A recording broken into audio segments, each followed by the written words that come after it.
राम नाम सत्य है, राम नाम सत्य है, राम नाम सत्य है, राम नाम सत्य है, राम नाम सत्य है।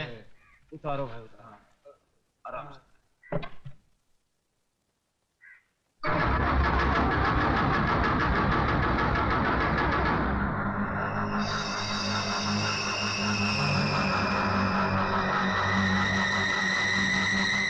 प्रताप, क्या है? ये वही आदमी जो उस दिन बापू से मिलने आया था।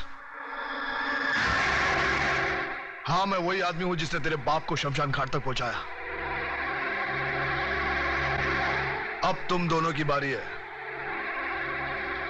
क्योंकि चतुर सिंह ने एक कसम खाई है कि तुम दोनों की चिता की राख से वो तिलक लगाकर ही भोजन करेंगे।